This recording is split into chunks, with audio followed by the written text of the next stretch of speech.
Former Deputy Prime Minister Chrystia Freeland launching her bid to be the next federal Liberal leader with a bit of turbulence. Premier Doug Ford says there are more retaliatory measures that Ontario can unleash if Trump's tariffs do go in effect.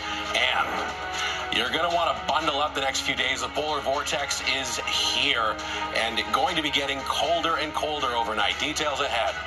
Right now it's 7 o'clock, minus 7 degrees outside, and this is Toronto's breaking news, CP24. Good evening, I'm Andrew Brennan. Let's get to our top story. Chrystia Freeland's official campaign launch today got off to a rocky start. A number of protesters disrupting the event. CTV's Colton Prail has the story for us.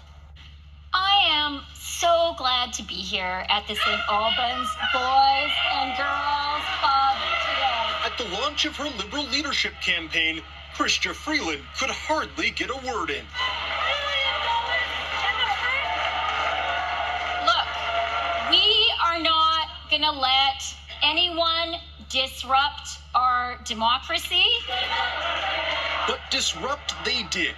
For 30 minutes, protesters criticized her support of Israel, calling for a complete weapons embargo against the country. Over a dozen were kicked out, and police were on scene. Sources close to the campaign tell CTV News the launch hoped to frame Freeland as a fighter ready to take on Trump's tariff threat. If I am Prime Minister, Canada will never back down. Her decision to lean into that and really frame her candidacy as fighting for Canada, I think is really clear and is one that allows her not to necessarily talk about her experience in the Trudeau government. But Freeland is backing away from some Trudeau policies, like the consumer carbon tax. At another Liberal launch today, a very different answer. Karina Gould says she'll scrap the April 1st increase if she becomes Liberal leader, but the carbon tax isn't going anywhere. I'm a mother who goes grocery shopping. I'm a mother who has to live in this economy. I'm a person who understands what Canadians are going through. Meanwhile, Mark Carney is picking up more support from Cabinet.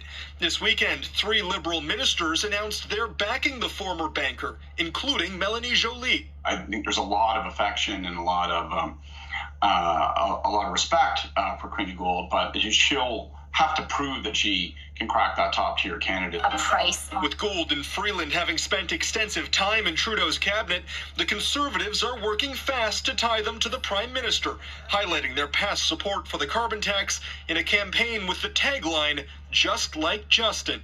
Now focus shifts to Washington and Donald Trump's inauguration tomorrow, where whether he acts on his tariff threat will be a main focus of the Liberal leadership race.